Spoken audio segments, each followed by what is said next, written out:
are you ladies doing? Wow, yesterday you were in all black, now you're in all white. Like they're just, you guys are looking. We are always so coordinated, right? I know, I'm loving the shoes. Listen to me, I'm with the shoes. Don't you love those? I like do your love shoes. those. Those look really comfortable. All about the comfort. I know. I know. Squirrel. Okay. Okay, so as we talked about yesterday, and if some of you weren't here yesterday, just a quick recap of the amazing talents and wisdom of these two women. They're both on our mentoring team, and Melissa is our chief mentor. Actually, last night she said she thinks she's the queen mentor. Somebody told me queen was a better word. I think I like Instead that of better. chief, I don't know. Yeah. So anyway, so Melissa has built a multi-million-dollar company called JW Tumbles, which was a children's gym. I actually took my daughter there when she was younger and franchised that to 40 locations in 5 countries. And so she really knows how to build a solid company, and she's phenomenal. Tammy Moore built 19 restaurants and from scratch, managing 1,400 employees, and sold it for $23 million to Sizzler. So they kind of know their stuff. So that's why I thought, well, gosh, I want to have them on this stage so that you can hear what they've done in the hiring world, what worked, what didn't. And are we, yeah. Can you put the iMag up so they can see on these sides over here? Okay. So how did you, this is for both of you, how did you know you wanted to scale the business? Well, I mentioned that yesterday in my intro, and I knew I wanted to scale the business simply because I needed freedom. I mean, that was the real reason. Like I said, we had been working around the clock for a very long time. We loved what we did. We were busier than we could ever imagine. We were very successful, but we were doing everything. And I thought the only way I'm going to be able to have some freedom is if I put some systems and processes together so that we don't have to be there all the time. And our biggest fear was that nobody could deliver a customer experience the way we did it. I mean, nobody could. And we didn't really know how we did it. We had no idea what we were doing. We just knew that we were really good at it. Anybody that came through our program, 95% of the time when we were there, 98% of the time, they would sign up. And when we weren't there, that didn't happen. So we had to think really hard about what is it that we do that's so special, and then try and document it. So that's basically why we did it. Right. So, you know, oftentimes you might think building a team and scaling is going to be more work, but actually when you systemize it and you do it properly, it frees you up. Oh, yeah. And I mean, it wasn't easy. It was not easy. I mean, it was simple, but it wasn't easy. It took probably about 8 months, almost a year, for us to really get it down. But after that, that's how I was able to franchise. And I wasn't even thinking about franchising when I did it. I was simply thinking about how can I be free of this business when I want to do something else. Right. And how about you, Tammy? Well, I think it was like Allie Webb said. You have an idea, and then you have to have proof of concept. So when we opened the first Pat and Oscar's, which was a tiny little 1,200 square foot, 5 employees. I can't remember 5 or 8, somewhere around there. It's kind of a blur. But like she said, we were lined up around the building, and that was fantastic. But then the proof was in, can you duplicate that? So when we moved and started our second location in Encinitas, it's can you duplicate, replicate? Can you have the same chicken? Can you have the same breadsticks? Can you have this great team members who smile and do the same things day after day? And that's when we really realized, okay, this is scalable. And the other reason we scaled was because if you really want to attract the right team members, they have to see this big vision. You have to sell the excitement, the vision, the journey, because you want to hire up. And that was part of our success, was really being able to hire these key people who came in and brought their enthusiasm and their strengths to help us be who we were. I think that's such a good point, Tammy, and I think a lot of people forget that. But when you are going through the hiring process, if you're able to say, look, this is the vision of the company, that's like that big picture vision that I handed you, we hand that to the people that we interview. I'd love to share an example. So when we were getting ready to hire our real estate guy, he came from Marcus and Milchep. He was on the 13th floor. He had an office overlooking La Jolla. And we marched him into the corporate office back to the warehouse where his desk was. And he's like, really? But vision, when we move to the corporate office, in a year, you're going to have another big office, but right now you're working in the warehouse. And it's true. So again, we sold the vision to him. Yeah, I love it. Now, what did you love most about building teams? So what I love most about building teams, the kind of employees that we attracted, it was somewhat of a transient position because these were college kids that were working with children. Some of them had just graduated from college. So we knew that this was sort of a stepping stone to the next place that they were going. And I loved that I was able to provide them with an opportunity to launch a career in teaching. A lot of them came to us not because they wanted to be teachers. Some of them were studying science or philosophy or English.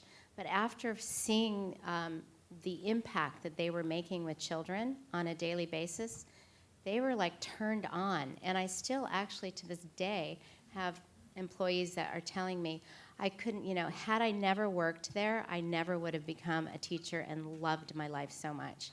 So that was very cool for me. Yeah, Yeah. that's awesome. What about you, Tammy?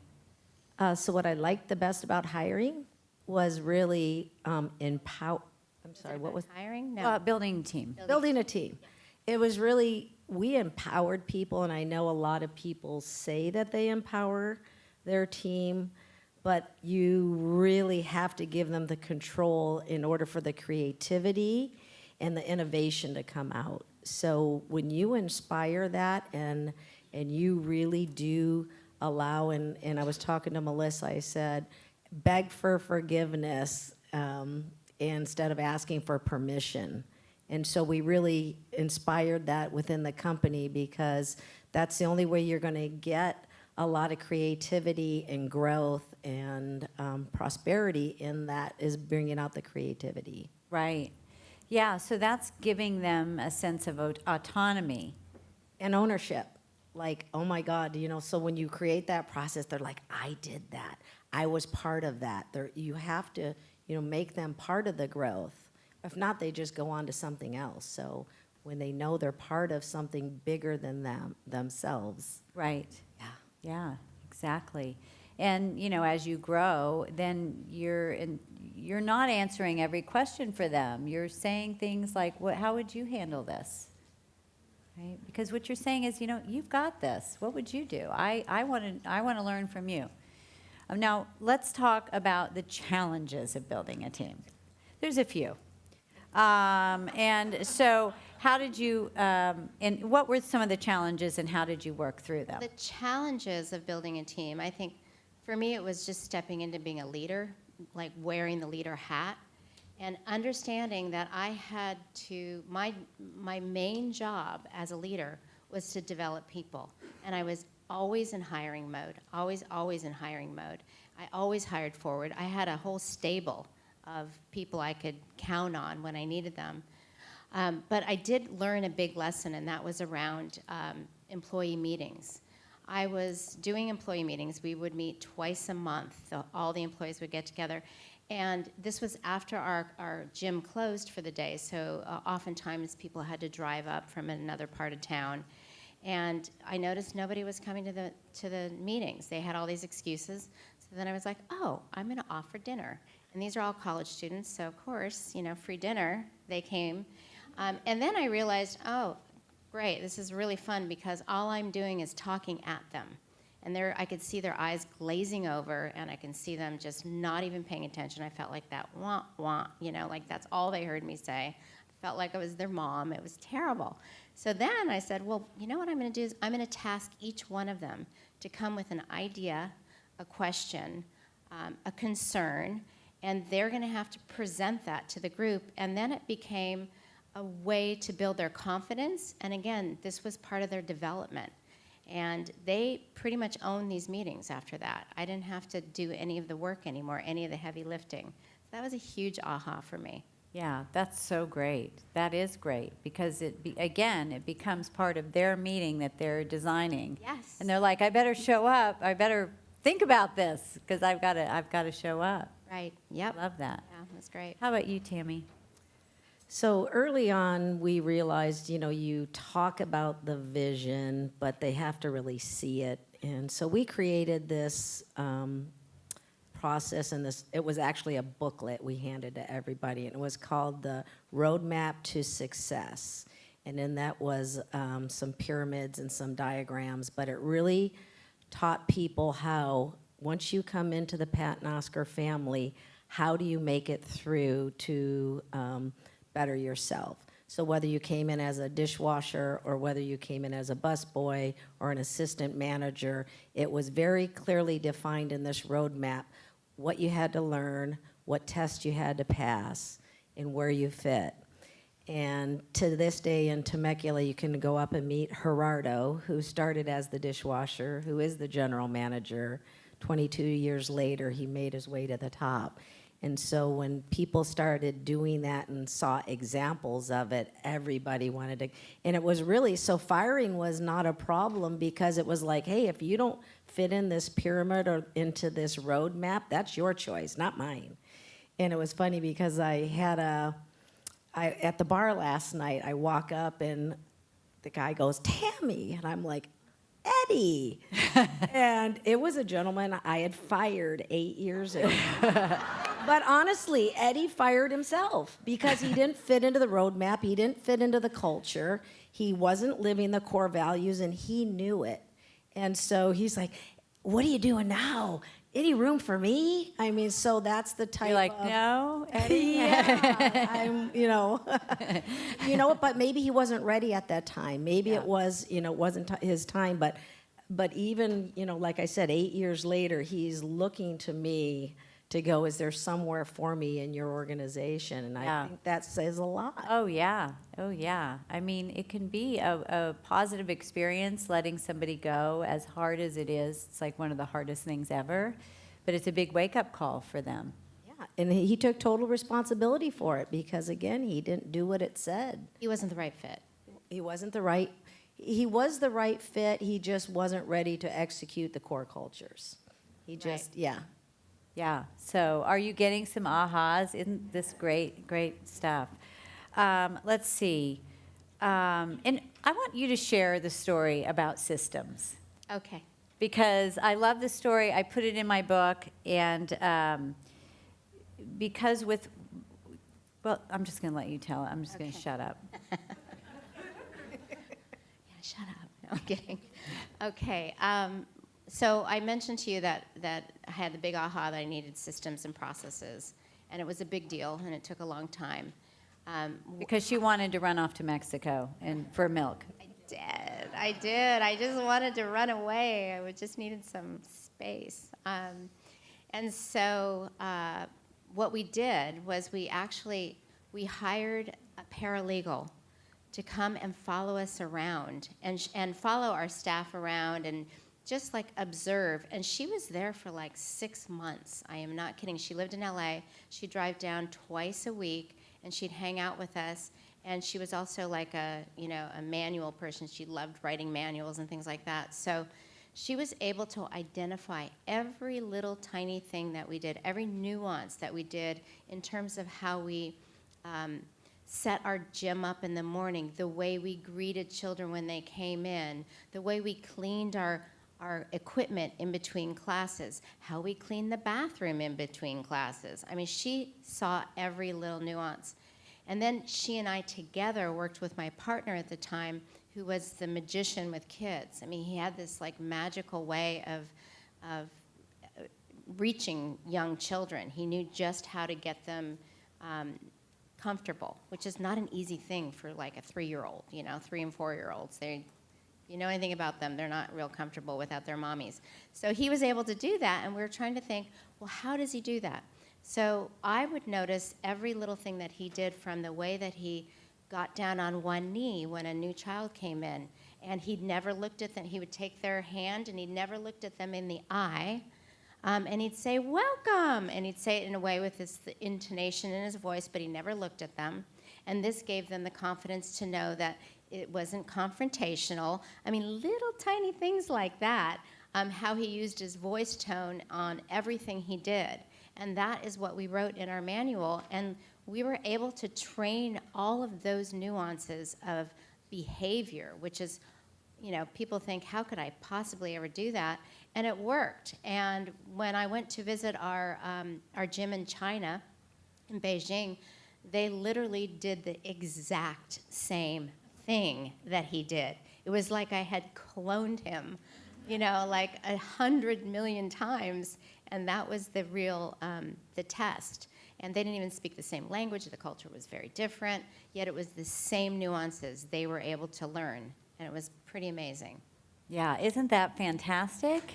I love that. That is, because, you talk about creating systems, and you all are so busy. So if you have someone that's actually following you around and documenting, because there's a lot of things you do that you don't realize you do, or people on your team, it's unconscious. Right. He probably didn't even notice some of the things that he was doing. Oh, no. And everybody would say to us, there's no way you could ever clone him. No way. And I think a little piece of him was like, I don't ever want to be cloned. I am, But we did it. We did it. And we did it really, really well. And that's why when anybody says to me, any client comes up and says, well, I'm the only one who knows how to do it. I'm like, we can figure out what you're doing. Especially like when it comes to sales, too. There's certain things that people do in a sales role, especially when it's your own business, that you're really good at it, and you want to get out of it, but you don't know what you're doing that makes you so good. That would be an opportunity for somebody else to come and watch you and really pick out what those things are, those little behavior things that you do. Like when you take a breath, when you take a pause, all those things are really important. Yeah, exactly. So what are, in Pinnacle Global Network, we work with our clients on their teams and team issues and so forth. What are some of your favorite client breakthroughs around team? So one that comes to mind is a woman who has been in Pinnacle for a while, a couple years, maybe 2 or 3 years. She has an event company that she came saying, okay, I have this event company. I'm at this place. I'm about, like $300,000 or $400,000. I'm bringing in revenue. I want to get to $1 million, and then I want to get to $2 million. So I said, okay, the first thing we talk about is, how do you spend your time? She had a team of about 5 people. They actually were doing it out of her house. So I was saying, how do you spend your time? And she was literally doing everything her team was doing. That's what she was doing. And I said, so you're doing everything your team is doing. How are you ever going to grow? And it was seriously a mind shift for her to have to think about, how am I going to be a leader? And here you go again, nobody could do it as good as I can. What happens if the client's upset with the event? Are they going to be able to handle it? So we really took time, we dialed it back, and we looked at how she spends her time, what she does really well, what she can delegate, what she can outsource, and what she can automate. And just that in itself gave her the freedom to say, oh yeah, look how I am spending my time. All these things I'm doing, I can be outsourcing these things, I can be delegating these things. And she literally changed her entire mind about the way she ran her business. She ended up hiring a professional COO, which she took out a loan to do this, and it was scary and risky, but it changed the absolute course of the way her business ran. And then she spent most of her time developing her team. So she wanted to be supportive to them, and we worked out a process for her where she would work with them. She spent like half a day every week meeting with each employee for like 15 to 30 minutes, finding out what they're doing, finding out how she can support them. And they kept saying, is this really a good use of your time? And she was like, well, this is what my mentor is telling me to do, so I think so. And literally, it turned out that that was exactly what she needed to do. And now all she does in her business is business development, which she loves to do. She meets people for lunch all the time. She's constantly, wining and dining people, and that's where she's getting her business, and her team is doing what they should be doing. And it's been transformational. That's awesome. Yeah. That's awesome. How about you, Tammy? So my example, lots of pins are doing amazing, amazing work. So congratulations to all of you. But Steve Michio comes to mind because he came to us. He had been doing his company for 18 years. And the last 8, he's been really wanting to scale. And he is a nonprofit. And one of the first things we did was we looked at his vision, and we're like, Stuart's like, you're thinking way too small. You're not building a $20 million company. You're building a $100 million company. So, you have the shock of that. Okay, let's figure out what you're going to do. And then my job was to really break it down for him, work that backwards, and where you are now today at the $2.5 million, what's stopping you from getting that next level, which is $5 million? And it was really the people. Square pegs and round holes do not work. You have to really look at the skill set, what the person is contributing. So we moved a lot of people around, put them in the buckets where they really needed to be. Luckily, Steve didn't have to fire anybody, but sometimes that happens. You have to let people go. They're just not the right fit to get you where you need to be. But he just reallocated where they were. And that's the other thing I think you guys get stuck is because people wear multiple hats when you first bring them in, and then you have to start taking a hat away, and they have to start becoming a specialist in that, right? Whether they might be recruiting in HR and training. Okay, well, where are they going to go from there? So that's what I did with Steve, and I'm happy to say he immediately moved to $5 million. He's going to go to $8 million next year, and then we see $20 million literally year 3. Because he's putting the right people in the right places, and then he used one of our Pinnacle members to really help him hire that next up. So he hired properly, and that's how he was able to double in 1 year. Yeah, and he got a $4 million contract right after our gold day. Wow. Yeah. Yeah. Yeah, and then he flew in his whole team for our Dream Team event. From New York, and so we worked with the whole team. So it's really, it's transformational. And we met Steve. I remember he tells this story. He's not here this weekend, but he tells the story that he felt like he was drowning in his business, and he'd been doing the same thing over and over. And when we were talking on the phone, he was literally standing. It was pouring rain outside, so he was literally drowning. Yeah. And when we talked. And he had no life, and he's not here because he's moving in with his girlfriend. He's working out. I mean, we've transformed his whole life. Yeah, exactly. Well, this is fantastic. Thank you, ladies. Was this helpful? Let's give them a hand. Awesome. All right.